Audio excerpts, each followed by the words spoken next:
Put your hands together for Kathy.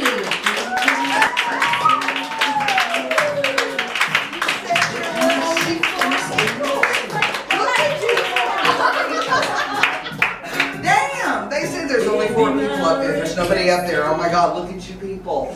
And I'm going to sit down because I'm feeling a little... My hair was straight earlier. And then I got in this weather and the factory settings are getting in. Some of y'all remember I'm going to look like Gilda Radner and Roseanne again. Oh, it's good to be here tonight. I'm wearing my algorithm jacket. Y'all like my algorithm jacket? Yeah, it's very good. I Googled, how do I look thinner on stage? And it sent me a Facebook reel to this little plump blonde lady who said, buy this jacket. And I did, in 4 colors. And my favorite one's in the cleaners because apparently it's dry clean only, and she didn't mention that. I got my favorite ad the other day. It came on and it started with, would you like a tighter neck? I said, yes, I would. And it said, would you like the jawline of a younger woman? I said, yes, I would. And they said, you need neck less. NECK-LESS. So I looked it up. I'm like, what is this? What is this? Is surgery? What is this? It's very fancy. It's very expensive. Duct tape. Literally, they're doing this. And it's very expensive. Seriously, if you're going to go that route, go to Lowe's.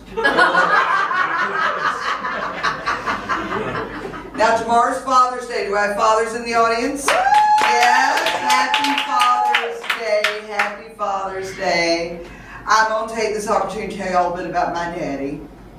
My father was born in 1937 in the Depression. He was in extreme poverty. He was a sickly boy. He read all the time. And he decided he could get out of poverty if he got an education. So he put himself through Georgia Tech, got a degree in engineering, got not 1 but 2 masters in engineering. When he was 29, he got hired by NASA to send men to the moon. I'm very proud of Daddy. And in 2007, when we lost my mother, he took me aside and he said, well, now, you know, when it's my turn, which is going to be soon, because he always thought he was about to die, he said, it's going to be up to you. And I said, okay. So I go to Mama's funeral, I'm standing there, and he's already got a gravestone out with his name and his birth date. And I went, what is this? And he goes, no, this is good. This is good. Because when I go, you'll just bring me here and you'll put on my date of death. And I'm like, okay.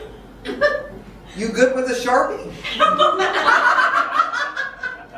He was not. He was not. But he was wrong. He did not pass away. He found love again. With my cute little stepmama named Julia Ann, and that's Ann with 3 letters and 2 syllables. She's 4'10", and she talks like this.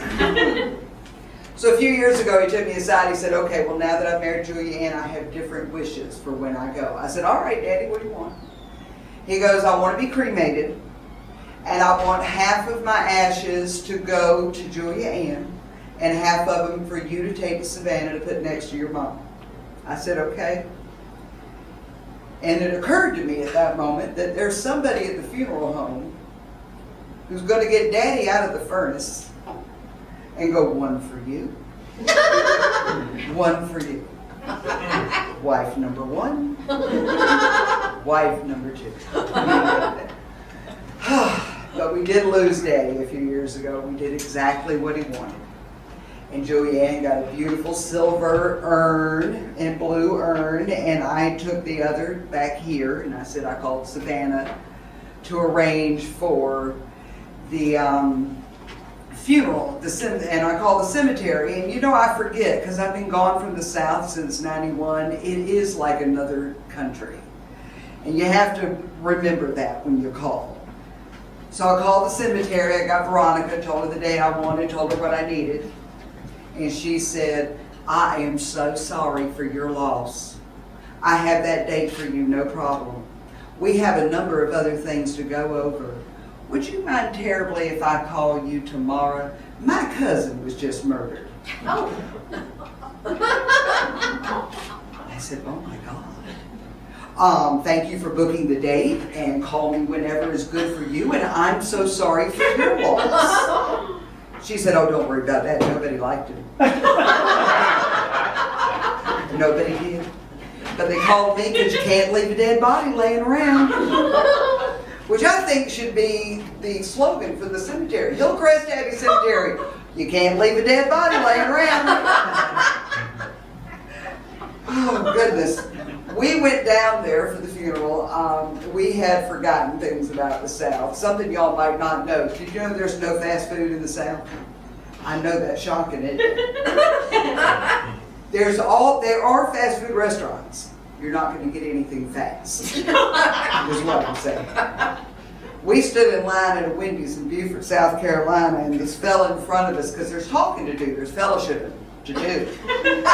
He didn't have nobody to talk to, so he turned around, and the time it took to get to the register, I can tell you he's got 4 children, 3 dogs. He works at 2 churches. He's got a pool. He's got a pool house, but he can't say it's a pool house because he'll have more taxes. No fast food in the South. No fast food. There is a lot of liquor, though. Woo, Savannah is a party town. Party town. They have 2 new laws you should know if you go, and do go, but don't go in the summer. It's a swamp. It's humid. Any other season is beautiful. The 2 new laws you need to know about, they have the to-go cup law. Y'all can figure that out, right? Get your drink, get out there, stumble on the cobblestones, go to the next bar. We saw a bachelorette party throwing up on the Robert E. Lee statue. I said, that's karma. That's exactly what that is. That's karma.